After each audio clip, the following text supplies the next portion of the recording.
Welcome to Positive Talk Radio. Our goal is simple: to explore evolving ideas, one conversation at a time. So, stay with us, as right now we present.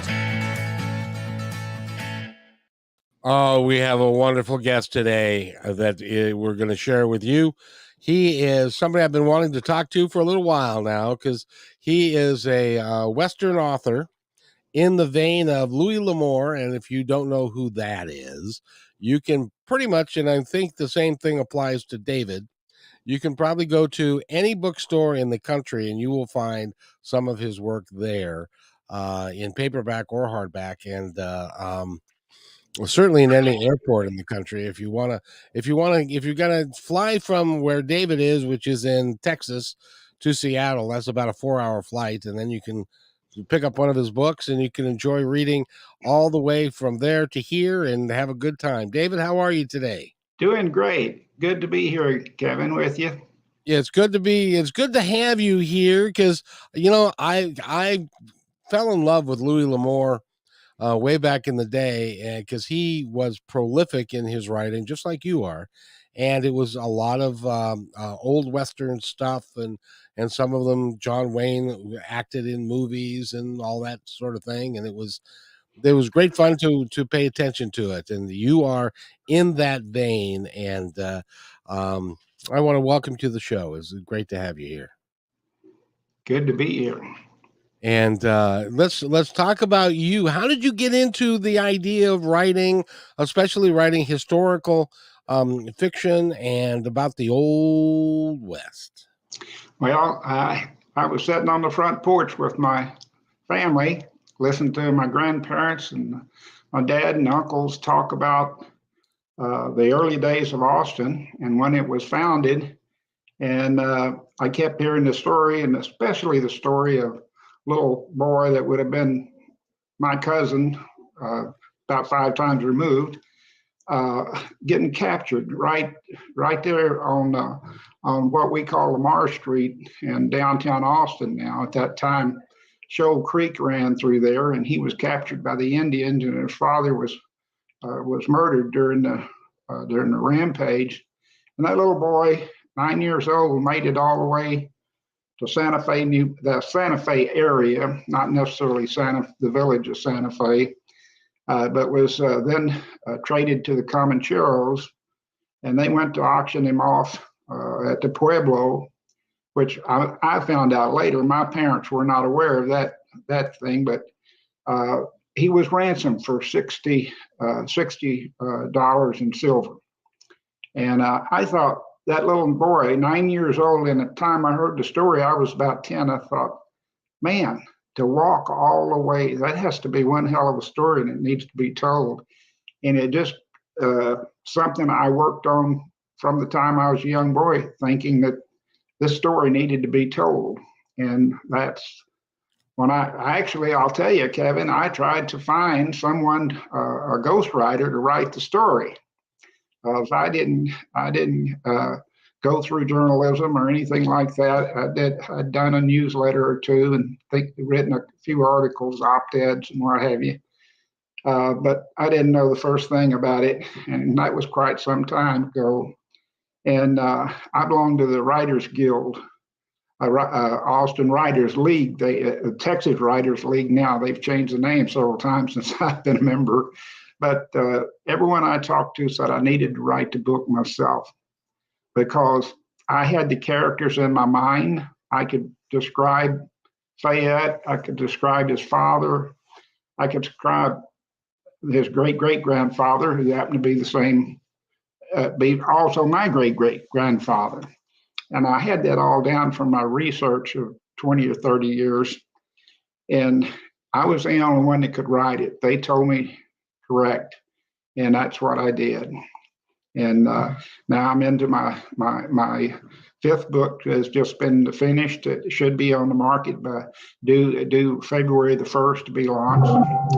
And I just got a message here that my battery's running low. I hope I didn't freeze up on you. Nope, not yet.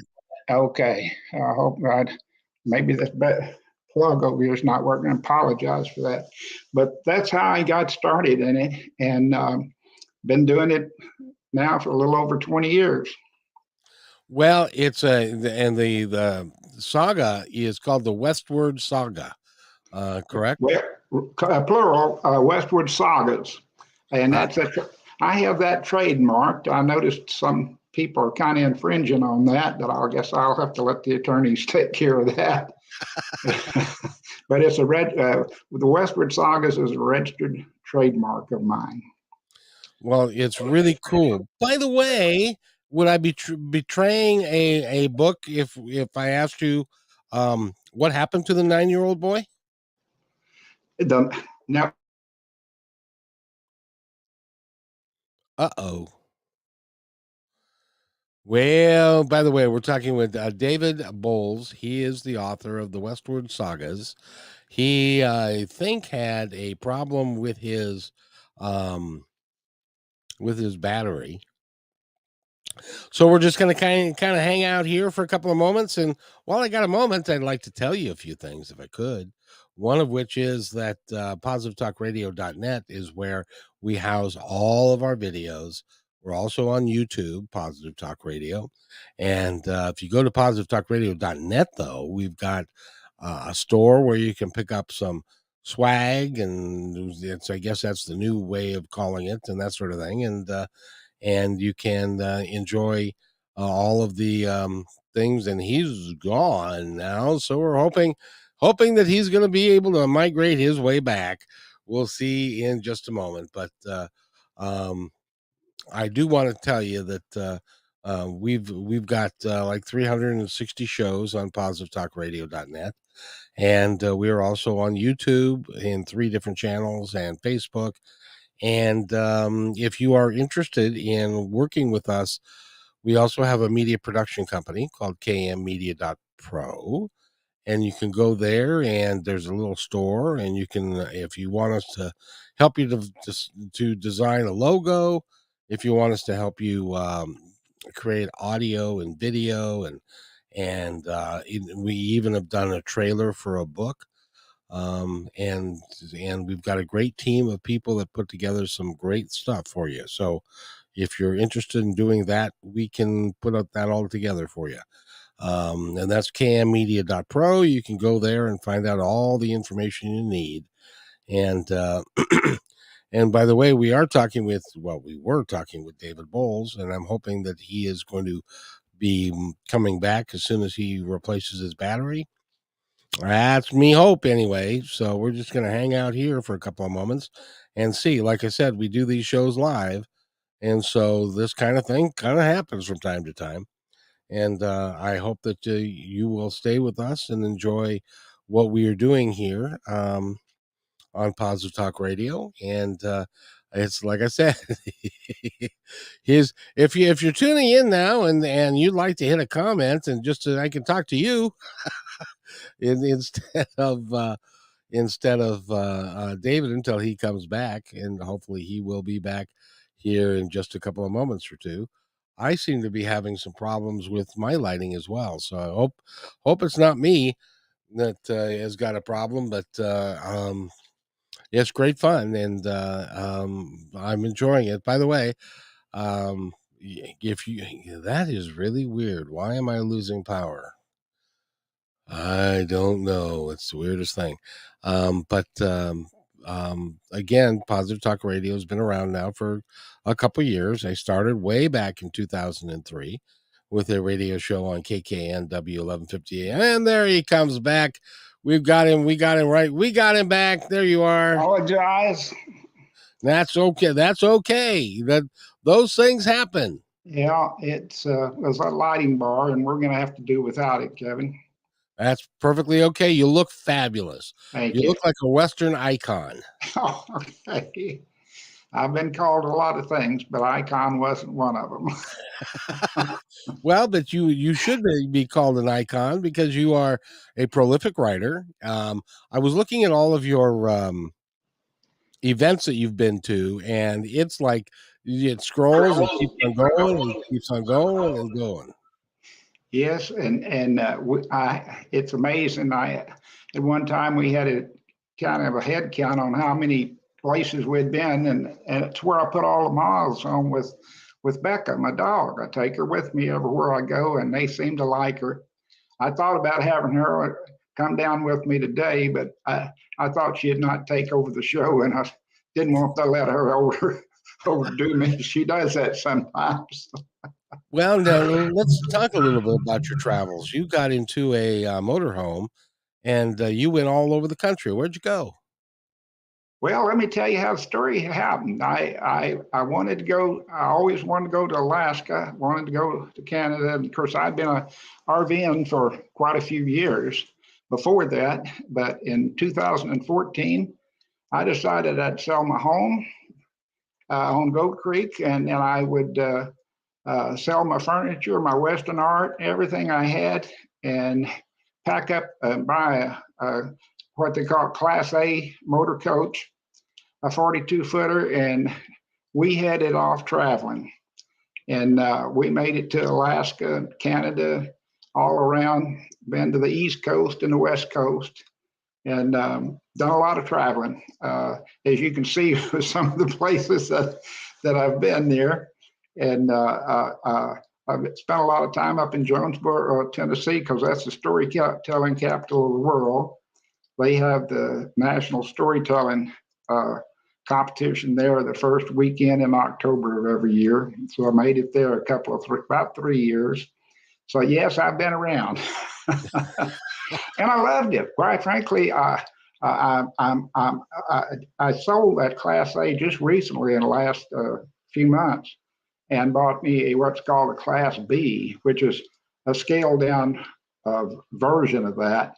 And we still travel, we just don't stay out as long. But I was living full time, and that RV was my house. And Becca was 5 years old before she'd ever been in a in a home that didn't have wheels. I imagine that your dog had a wonderful time with you. Yeah, we had a great time. And what motivated you to do that? Was it just you had I, itchy feet?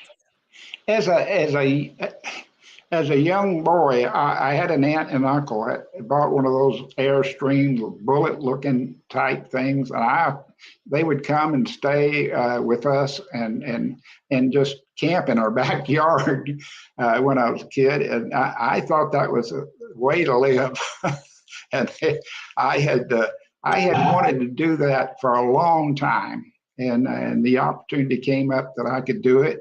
I'm single. I got it's just me and the dog, and we could go anywhere we wanted to go, and we were able to sell books and tell stories as we went. That sure is a great way to live your life, and you get to do exactly what you want to do, and nobody's telling you where to go, or you don't have a honey-do list, and you can create your own list and do what you want. That's exactly right. I love it. We're not doing it full time, but we're going to do some traveling now, especially when the new book comes out, The Sheriff of Starr County. We're going to introduce that right after the holidays. It'll probably be for pre-sale here in the next few weeks, and I'll start traveling, promoting that book, mostly around Texas, though. And what's that book about? That book is about that book is about the Texas Rangers, true story about the Texas Ranger Will Smith, who went after Fayette to find him and bring him back to Texas. And he didn't find him, but he laid the groundwork to where he was found. He notified the people up there to be looking for him, and they did find him. But Will ended up he fought in the Mexican War and was a Texas Ranger, and he ended up being appointed the first sheriff of Starr County. And Starr County didn't exist till about 1850. And it makes a great story, and he's involved in a lot of things. Now, where is Starr County? Starr County is down.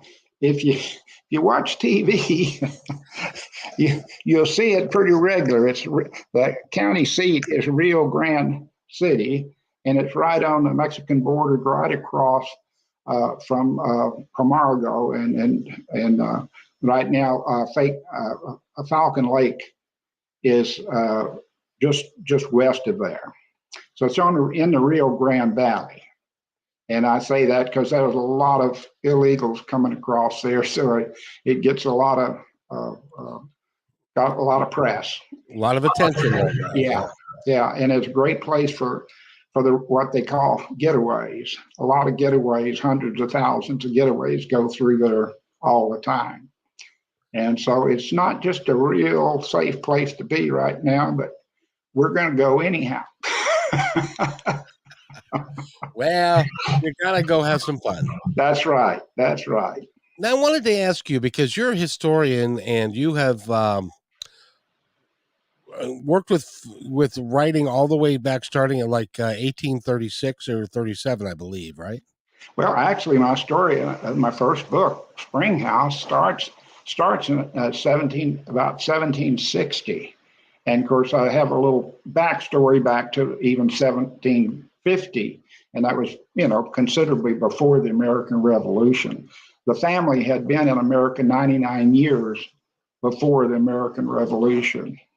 So they were pretty well established in North Carolina, which was the West. And people say, well, they read my first book and they say, what's this about the West? It takes place in North Carolina. Well, North Carolina was the West back in 1776.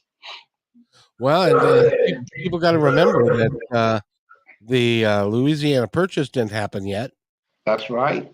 And so it was the 13 colonies, and west of the 13 colonies was the West. That's right. And that was Tennessee. And that's where, after the Battle of Guilford Courthouse took place on their farm, they couldn't live there where all those bodies were buried on their farm. And they moved over to Jonesborough, Tennessee. And a little town was founded around them, which became the oldest town in Tennessee, and that's Jonesborough, North Carolina, and a great place to visit. That's the prettiest little town.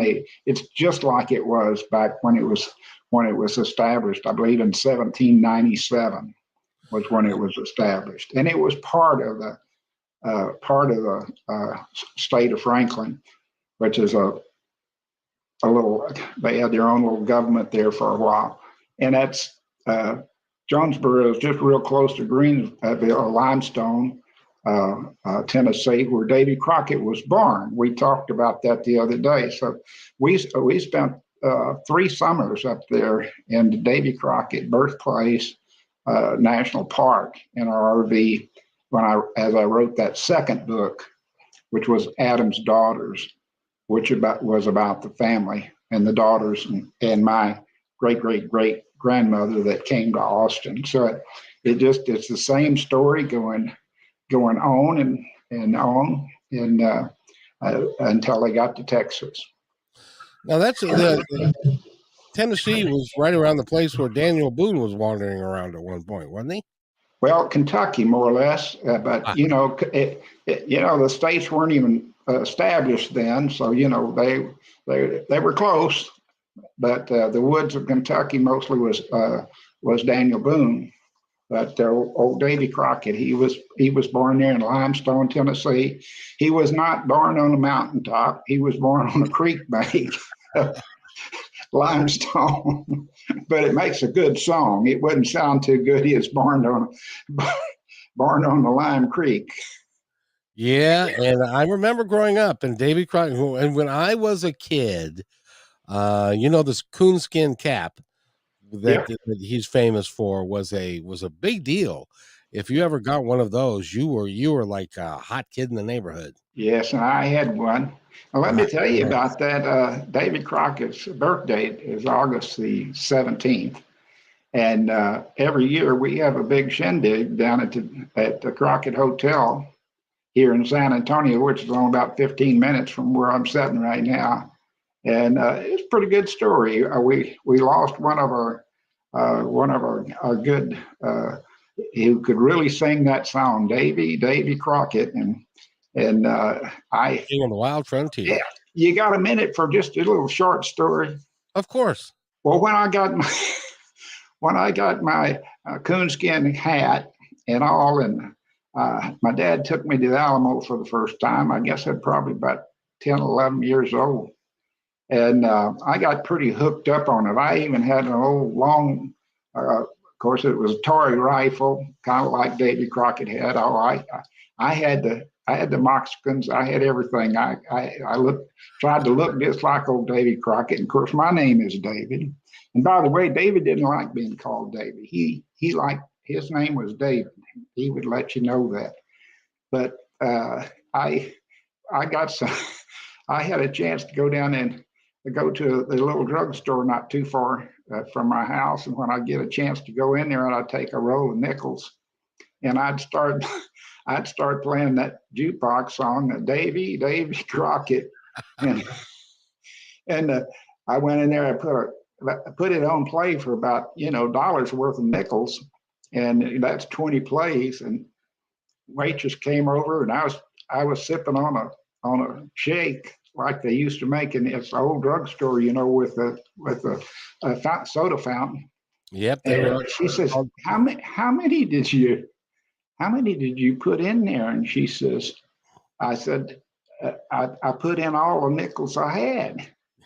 And she says, you got to be kidding me. she just shook her head and walked off. And they were about to have a fit.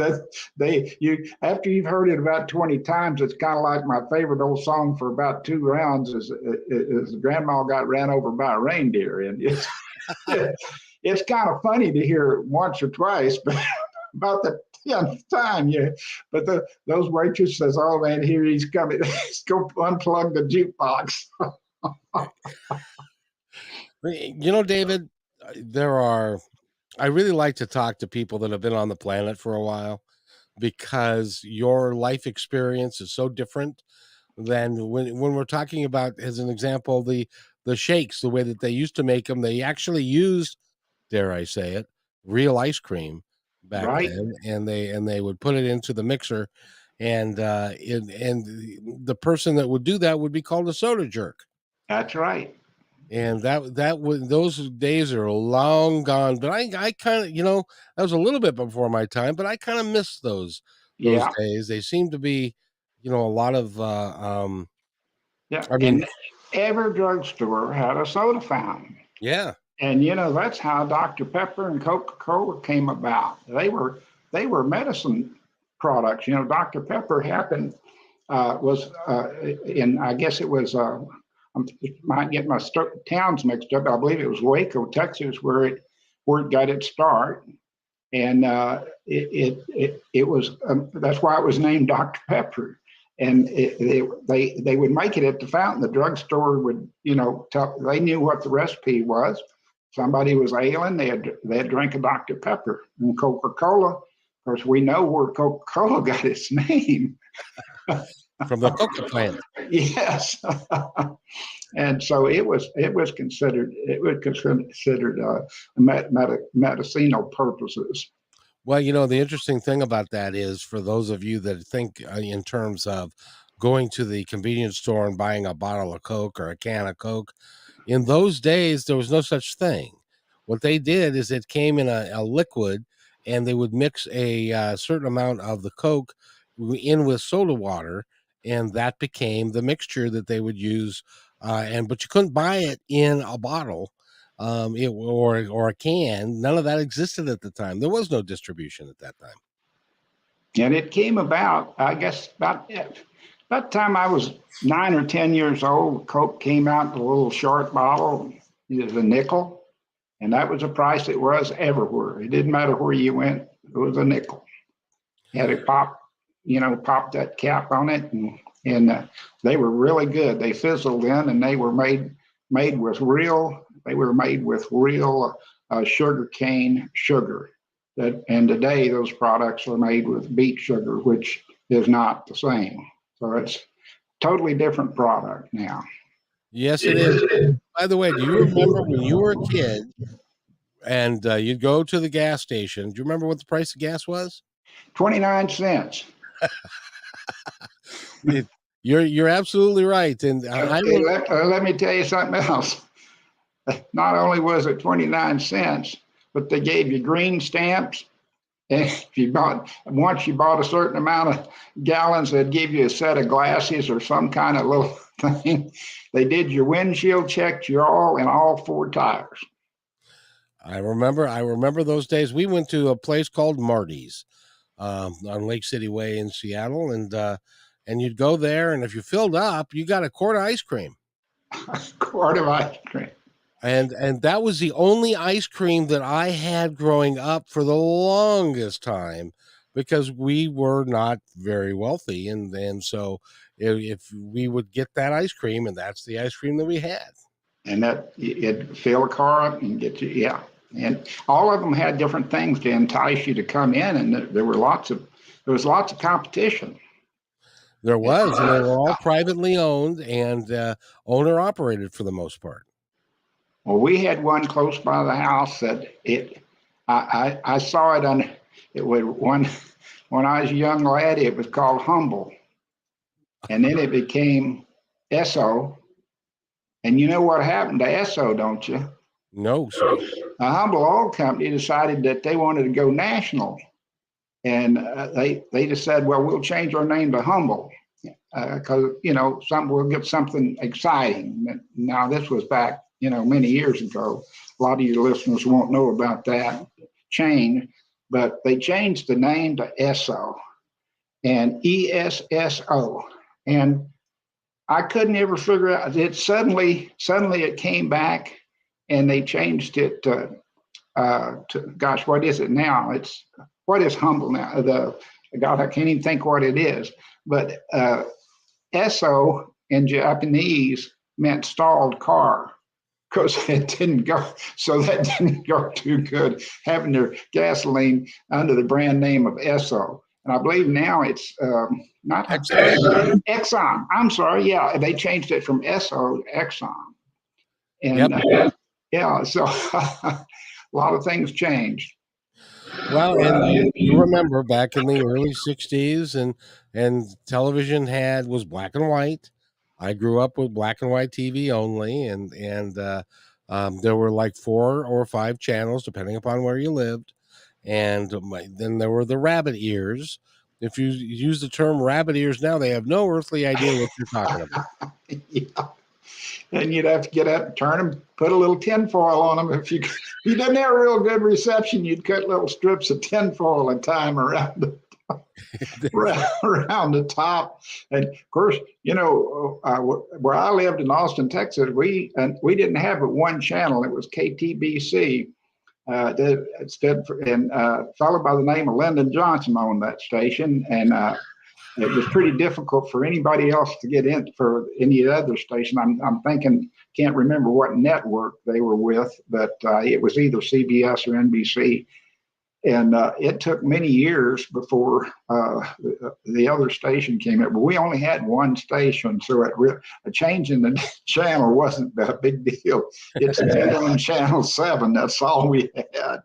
Well, you certainly didn't need to have a remote control. No, you didn't need to have a remote control, and it got pretty snowy sometimes, And one of my favorite shows after school was Howdy Doody, and I'd get home to watch Howdy Doody and buy me one of them nickel cokes and a moon pie, and watch Howdy and watch Howdy Doody. Just good. It's amazing the differences. And now, you grew up in the '50s? Is that right? Yeah. Well, I was born in '43, and so in '53, I was about 10. And coming, I could walk to school. School wasn't too far away. It'd be too far away today for today's people, but I kind of enjoyed the walk. And back in those days, we didn't have to worry about anything, and we didn't have any crossing guards take us across the street. We could kind of figure it out. If a car was coming, you didn't cross the street. Yeah, pretty easy to figure out when there aren't that many cars at that time either. Yeah, exactly right. Yes, that's exactly right. And so, what was your favorite music growing up, and who was your favorite artist? Well, I liked both kinds. I liked country and western, and I liked Roy Rogers and Gene Autry. I could sing that old song, Whiskey River. And I could sing the Red River songs, and I had an old guitar I tried to play. No one ever taught me how to play it. I just strummed it, and I thought I was a real cowboy back those days.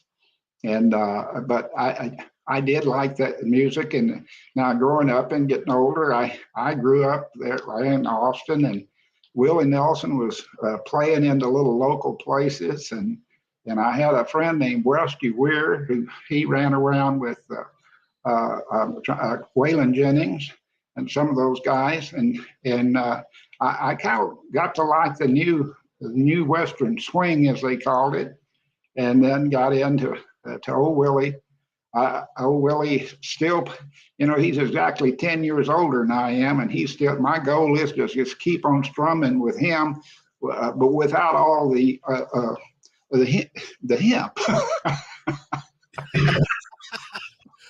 Well, goodness knows, hemp's, marijuana is going to be legal in this country, and not. Well, it's not here in Texas yet, so I don't know.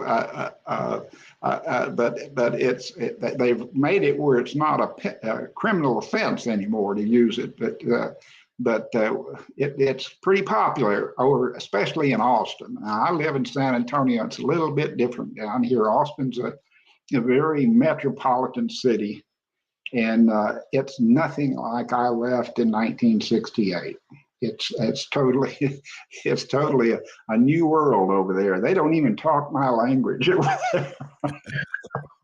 Now, when in the late 50s, when Elvis Presley came along, were you a fan of him? Yeah, let me tell you, my mother was, and my mother met him in Lubbock, Texas. And she was a single woman then, and my dad and mother divorced, and she was a single woman up there dating a guy, and they went to the Cotton Club in Lubbock, Texas, and she actually met Elvis Presley, and he was flirting with her. My mother was a good-looking lady, and he was flirting with her, and my stepfather, he got really upset, and there was almost a brawl over it. And in there, they didn't like that guy swinging his hips and coming up to Lubbock in the first place. It was a little bit far out for them to see that guy gyrate on the stage, Well, in the history, as history would tell us now, Elvis loved the ladies. He really did. He did, and the ladies loved him too. But I'll tell you what, I listen to some of his music now. That guy had a voice, and nobody could. They have all these impersonators, but there's nobody that could sing those songs like Elvis could. He was great. It's amazing. And then, of course, the 60s came along. When the 60s came along, what did you think of the Beatles when they showed up? Well, first time I saw them on TV, I thought they were a circus act the way they were bouncing around. I didn't know they played music. That TV was so bad. I told you about that. But yeah, I just thought it was a bunch of clowns jumping up and down, and then suddenly I realized it was a band. They had musical instruments. I think they were great, but it was. They really brought a new type of entertainment to the United States when they came over, and I can't think of the guys. Ed Sullivan had them on his first show, and I saw that, and it was pretty blurry. But like I said, they were bouncing around, and I never, I was used to seeing entertainers step up to the mic and they stayed there and they played their musical instrument and they sang their song, and you start seeing people bouncing around like that, you think they're on something, and they may have been. Highly likely. But they had great music and they did well. One of the bands that they were very taken with was from your neck of the woods, and that would be Holly. Oh, what's his name? Oh, Holly, That's what Gordon happens when you get old. he got killed in an airplane crash. Buddy Buddy Holly. Holly, yes. And I'll tell you what, his first interest in. I have family, both sides of my family coming here, in the early 1830s. I'm not talking about my mother's side of the family and my father's side. I have family all over Texas, and in Lubbock, I had an aunt there that owned the skating rink in Lubbock at one time. And when I was skating there, roller skating, we're talking about, when I was living there, it was about the only rink in town. And the first paid gig that Buddy Holly ever did, he did it in her roller rink, and it was called a sock hop. And it was the first sock hop I'd ever heard of. And after the kids got through skating, I think it was on a Friday or Saturday night, I was just a youngster, maybe I'd be early teens, I guess. And Buddy Holly and his little band, they were high school kids. Yeah. And they came in and they set up in the corner of the skating rink. And the kids put on the deal was, because those floors in those days were really, they were expensive. They were made out of maple. A lot of not a lot of maple trees in Texas. And they made sure all the kids wore socks. And I don't know if the word sock hop where it started, but that's the first time I ever heard it. And I guess that would have been in around 57, maybe 58, something like that. I think he died in the 60s. He died in a plane crash in the 60s. But he started there in Lubbock, and there's a big statue there in Lubbock and a museum, and he is buried in Lubbock. What you said about the sock hop, it makes perfect sense that that's what was there. And they would take their shoes off to keep the floor from getting all scratched up and stuff. So a sock hop would be that. I've never heard anybody put that in the sock hop to an actual reason for the sock hop. That's really cool. I bet you that's absolutely true. Yeah, and I think she paid him $25. Him and the whole band. Yeah, Buddy Holly and the Crickets. Yeah, that's right. Well, at that time they weren't the Crickets. It was just a little high school band. He was not. He had not really gotten professional. Well, they probably had a small drum kit, and they had a bass fiddle, which is a stand-up bass fiddle, and a guitar. Yeah. Yeah. So that's what's fun to talk to someone like you is you're full of so much history that goes back for a long time. That, gosh, when you were growing up, there weren't really any airports even. There probably wasn't even an airport in Dallas. Oh yeah, it was always an airport pretty well. I mean, in my lifetime, but you didn't. My first things were different back in the day, as they say. When I went off to boot camp in the Navy, I guess that would have been 61, December of 61. My first flight, flew out. Actually, kind of crazy the way things were. Austin and San Antonio are only 75 miles apart, but we flew from Austin to San Antonio and landed. I thought we were there.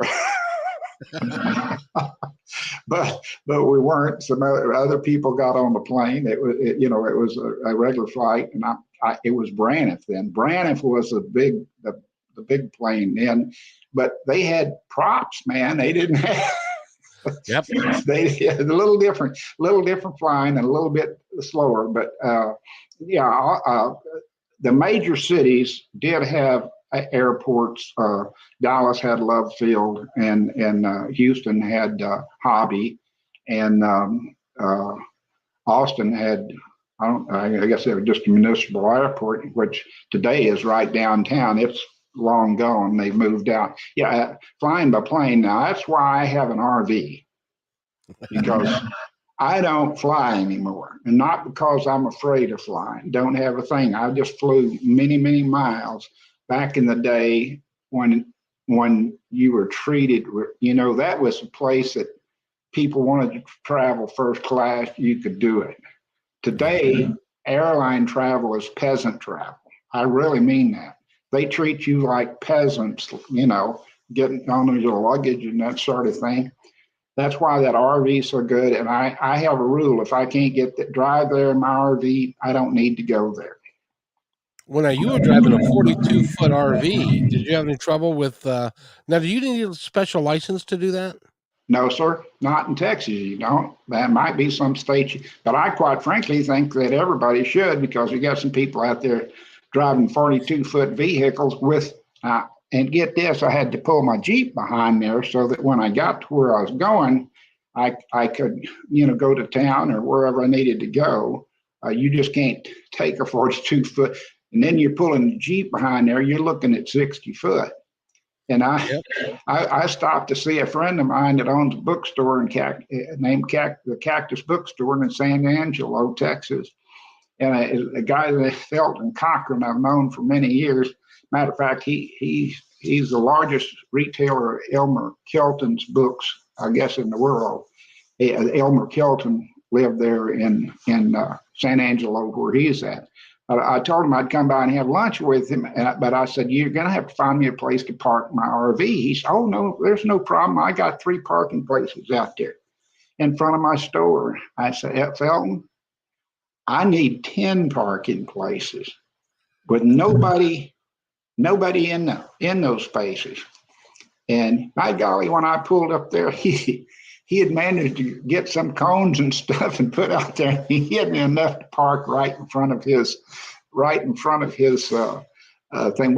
I guess you notice we're having some power shortage here in San Antonio, where I'm at right now. But I'll tell you what, if I wave my arm, I can see it fine. I'm inside the library here. They're conserving energy, you see. And if there's no movement in this room after a certain minutes, I have to read. If you see me do this, I'm trying to get the lights on. But by the way, ladies and gentlemen, we're talking to David A. Bowles, and he is the author of the Westward Sagas, among other books, and he has and I'm really hopeful that one of them is going to get, or we talked about it last time, I would love to see them all turn into a mini series of because it really is a expose of the Old West and what it was like. I wanted to ask you, I've traveled in the South, and it's hot. Sometimes it's really hot. Sometimes it's muggy and it's hot. How did they survive it way back when without air conditioning? They didn't know anything else. My parents didn't have air conditioning until about 1965, something like that. And I don't think they would have ever gotten air conditioning, except my dad had a heart attack, and I knew that if they took him out of the hospital and took him home, it'd be too hot for him. So we got window units in his home back then. That was easy way to fix it. Stick one in the window and especially the bedroom where he has been. But air conditioning is I don't think that Austin would be 1.4 million people, and I think San Antonio is about the same population now. I don't think we'd have near as many people coming to Texas as we do. And I'll tell you what, if I'm a good example. You asked about why I started RVing. I really didn't tell you the real reason. About 1997, I started leaving Texas in the summertime. And first time I left for 2 weeks, and next thing you know, I had my own business.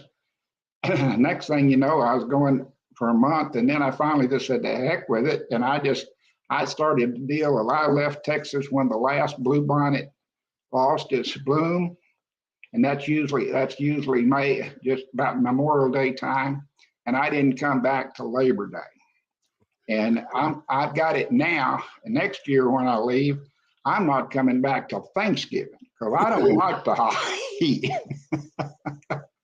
I don't like the heat at all. And so a lot of people like me that can, they get out of here in the summer. Just plan your travel to get away. And I spent uh, I spent 2017. Beck and I stayed the whole. We stayed till about mid-September in Alaska. We stayed about 2 weeks too long there. We got in a rainy season, but that's back in the day though. If you stop and think, homes did it. If you really want to know the answer, homes back in the day that I'm writing about, 1836, 1840, they didn't have windows. I mean, they had windows, they had portals or whatever you want to call them, and these homes would be mostly made out of adobe, Kevin, and that adobe didn't let the heat in; it kept it cool inside, and they had the windows. But an editor I wrote a story about Samuel Maverick, the last book, getting up and shutting his window. Or actually, I didn't use the word window in the book. I wrote, I used it, but I can't even think of what they call it. The wooden shutters.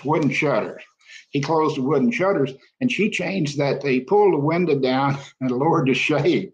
I said, lady, they didn't have glass windows, and they sure didn't have shades. But she was about 30. She had no idea of that. But back in the day, things were made a little bit different, and they were cooler. And the thatch roofs they made, the jackals they call them. You probably saw some of them if you got down on the border. They still have those jackals where they'll make them with dirt and sod and stuff. You'll actually see a cactus sometimes growing out of the roof. And that's how they lived. That's how they lived here. It was totally different. Well, and they didn't have big forests like in the Northwest. We have big forests where you can, chop down trees and everything's made of timber. But you didn't have that there, and so you had to use adobe and the bricks. But it also was good for protection from people that were like Indians and that sort of thing as well, right? Exactly. That everything had to be fortified, especially in Austin. And it's pretty hard for people to, understand that. But you're talking about this heat again. If I might add something, I'm not expert on these things, but it stands to reason to me.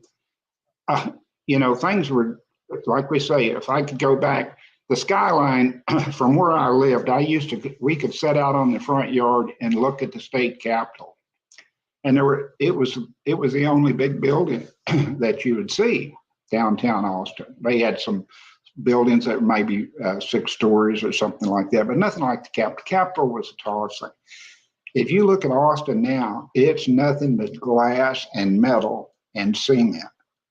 That whole downtown area, 640 acres, the original land that was set aside for the city of Austin.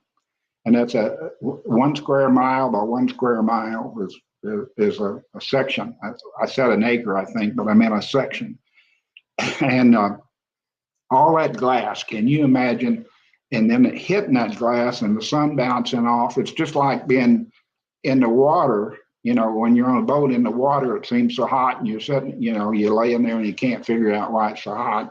Well, that you're getting that reflection, and it's got to have a big effect on the temperature these days. Not to get any politics about it, but these big towns, when they get that much glass concrete, they're going to produce a heat. Yes, they will, and they'll bounce off the glass and radiate elsewhere throughout. You've been around a long time in Texas, and 79 years. yes, and well, and the interesting thing is that you were there when it was a lot smaller. Do you think we've lost something with the size of the towns that we have, and having 1.2 million people in a place? And Have we lost something through all that, do you think? Well, I have, and probably you've lost something that the people that are living there now think it's just great, and that's why they're there. They've got. I'm going to tell you. Uh, I, I drove through there going to see my daughter last weekend, and as I drove through around Austin, I try and avoid going through Austin if I can, because the traffic is so bad, and there's a loop around there. It was 3 o'clock in the morning. I drive at different times. That's a wonderful thing about an RV. You can work it that way. And I wanted to get in before a storm was coming in. And I drove around that loop. I think they call it 135, and got over around what's called Hornsby Bend, where it used to be Hornsby Bend. It was nothing but grassland and this and that. And I look out, and it was kind of foggy, and I see all these lights and stuff, and I see 18 wheelers backing and pulling and cars. And I thought, man, I must be by the airport. And I suddenly realized, and I'd been by it before in the daylight, but it was the Tesla plant. Oh. I looked at my speedometer. It was a little over 2 miles. That building is 2 miles one way, and it's about half that size the other way, the rectangular of it. I researched it afterward. I was so impressed with it, or disimpressed with it, whichever way you want to look at it. And it's 22 acres under roof. It would take 75, you could put 75 football fields inside it. I looked it up. It was a nice story written in Texas Monthly magazine. And that's where I found the information on it. And there's a creek runs through it. I mean, There's a creek that runs through the building? Huh? There's a creek that runs through the building? Yes, sir. And according to this article, I haven't seen that. I've seen it from the road. But when you come up on this thing, you'd think it's an airport there. I mean, it's parking. It's got enough parking for DFW doesn't have as much parking as that guy's got there. DFW Airport, I'm talking about. Right. Beautiful airport, by the way. That's one of my favorite airports to wander through. It has beautiful people and all of that. John Wayne in LA is the other one that I really like. Well, I won't be going through anymore. I decided I'm not flying. Going anywhere. Well, you don't have to. Now, how big is the RV that you have now? It's just 24 foot, so it's about half of the size that I had, and it doesn't have the slide out. So it's more of a look. It's like, well, I'll tell you what it's like is if you've ever seen one of the it's a Sprinter, a Mercedes Sprinter van, 24 foot. And you've seen them. A lot of them are made for cargo. This one's made for a motor home. It has everything I need in it, including solar. And I don't have to carry a Jeep behind me because it's small enough that I can park it just about anywhere you can park a van. It's not any wider. I don't have slide outs to worry about or anything like that. So I can drive it just about anywhere, not have to worry about renting a car or towing a Jeep. That's why you downsize. What? That's why you downsize. Yeah, exactly. It got too, I just couldn't go everywhere. And the bad thing about when you get one that's 40, you can't even get into the national parks. They pretty well limit you to about 24 foot. And that's what I have is 24 foot.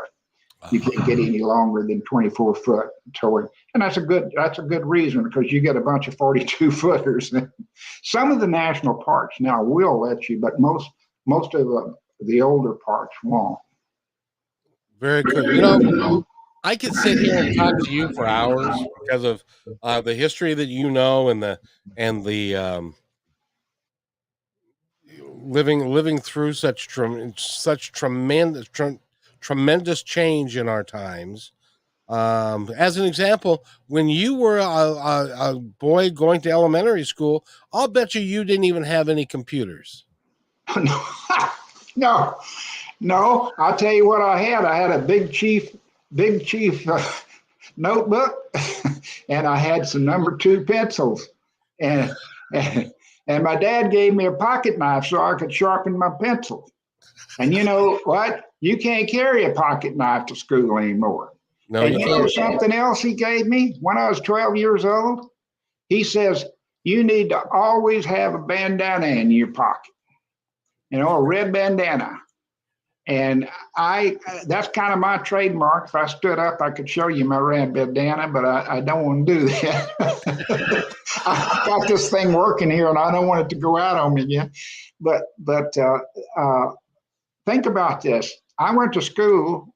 My dad gave me a real nice, I forget the name of it. He told me never lose it because I think he paid $5 for it. That's a lot of money back in those days.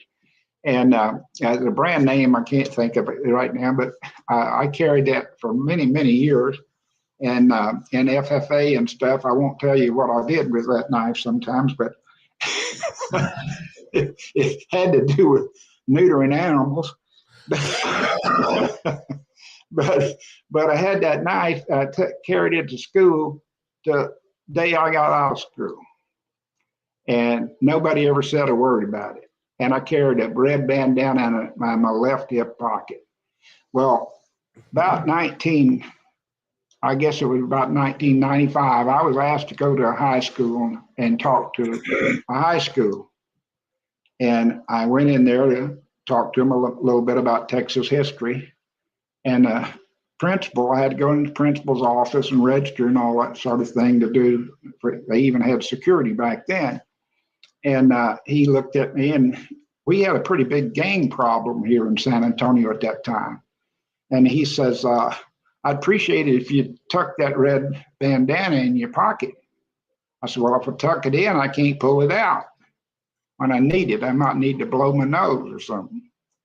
And he said, well, that's a signal that's a sign of blood membership. And so we've got some gang members in this, and I wouldn't want you to start any trouble over a bandana. And I said, you got to be kidding me. And I mean, I always was told, us ag boys, I grew up in kind of a agrarian society. We had cows and that sort of thing, and cattle and horses, and there was the ag boys, and you know how that we FFA, and I couldn't believe that I couldn't wear a bandana, and carry a pocket knife into a public school. But today it's changed, I just how things have changed. You never heard about any, and I got to tell you that during deer season, when I'd go into the school parking lot, I had my 30-30 hanging in the rear view mirror in the back of my pickup cab, loaded, and nobody ever thought a thing about it, and we never had any problem. And come to think about it, as I was driving around with that pickup truck, that loaded 30-30 in the back, hanging out where the world see it, nobody ever bothered me. I would bother you. Yeah, I'd pretty much leave you pretty much all by yourself. Yeah. But yes, it's changed. I'll tell you, kids can't, things that they can't do, nearly every father gave their son, it was kind of a rite of passage, a knife but I got a knife in the first grade so that I could sharpen my pencil. And my dad didn't realize that he was really old school. And he didn't know about those things that you crank. Pencil sharpener. Well, that's because that's what he used. Yeah. That's what he used when he was going to school. That's right. Exactly. So now the book that you have coming out, what's the name of that book again? It's the Sheriff of Starr County. It'll be coming out. We'll have it pre-sale. It'll be available pre-sale on Amazon in a few weeks. Now, the Comanche book, how long has that been out now? Comanche Trace came out right in 2019. We had the intro set for this book, Comanche Trace. we had the intro set for this book the week that President Trump came on and says we need to shut her down for what was supposed to be 2 weeks. I had bookstores and things lined up, and of course, I'm not the only author that suffered from this, but the book won the North Texas Book Award for the best fiction book, and I'm real proud of that book. And I'm kind of trying to reintroduce that along with the sheriff of Starr County because they're both about Will Smith, this Texas Ranger, who helped bring his nephew back to Austin.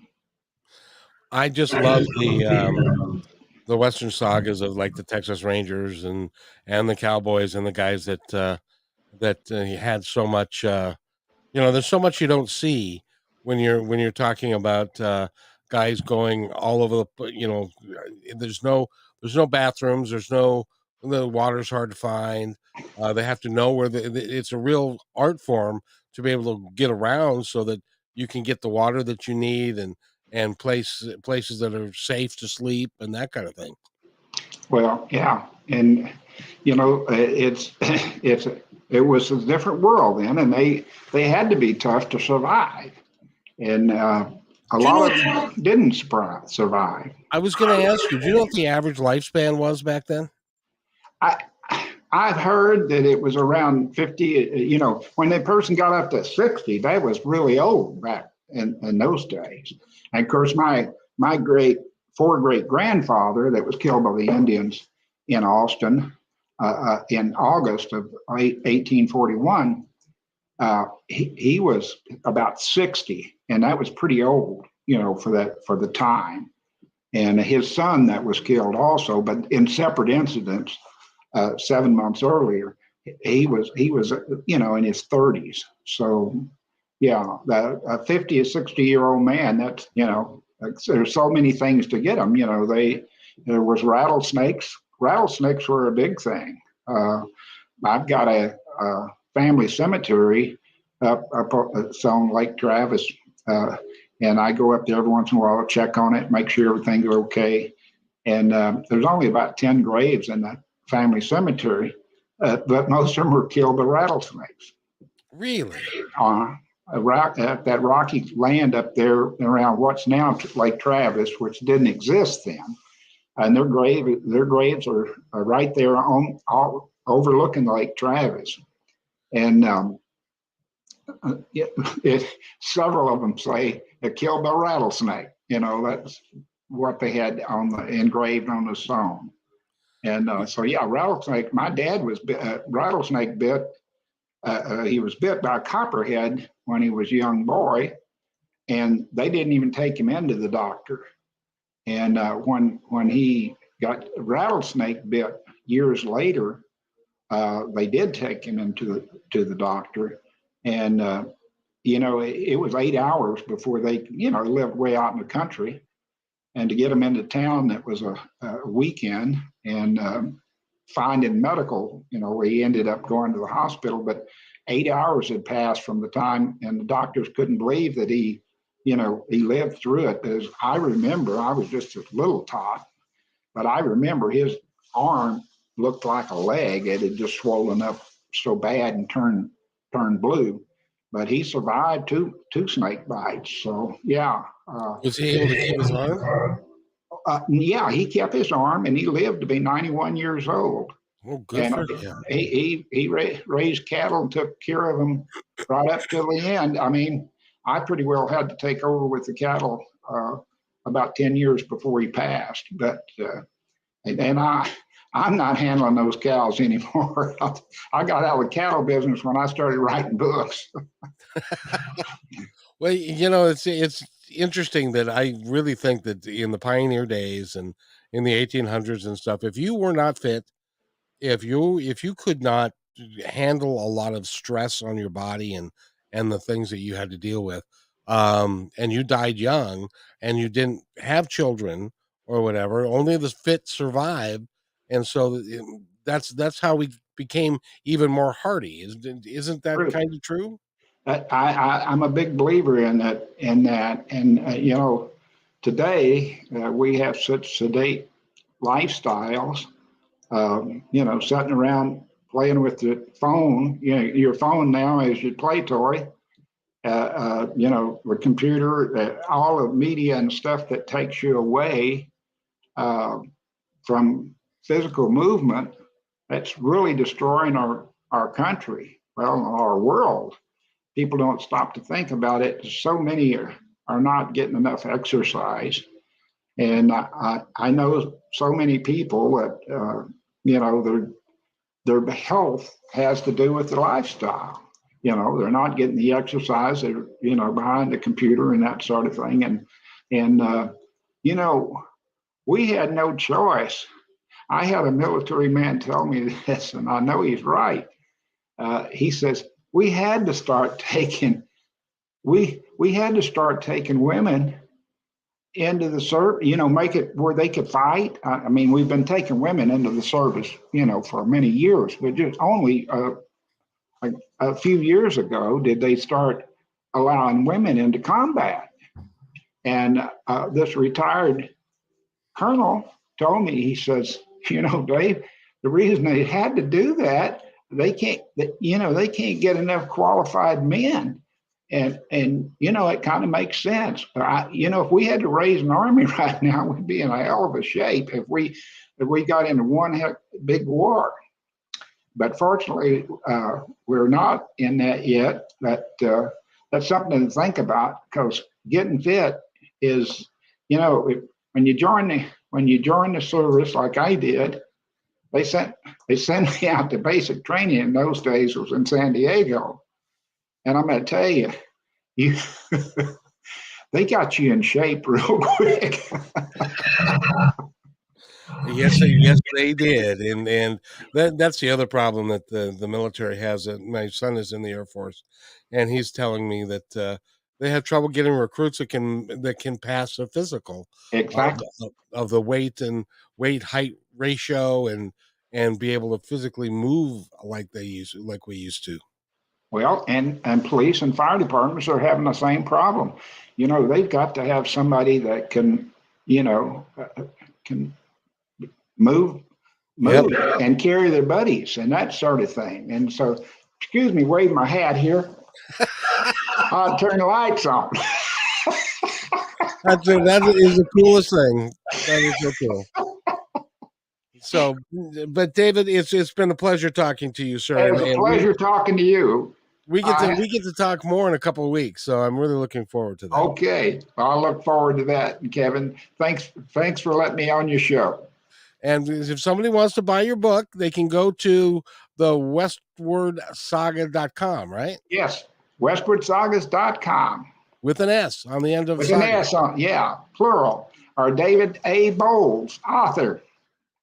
Yes, indeed. And if you want to talk to him, you can email him from there and tell him how you like his books, and talk about anything. You're a very well read, very versatile man. Thank you. Thank you, Kevin.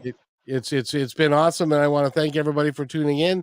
And if David, if you wait right there, I'll be right back. Okay.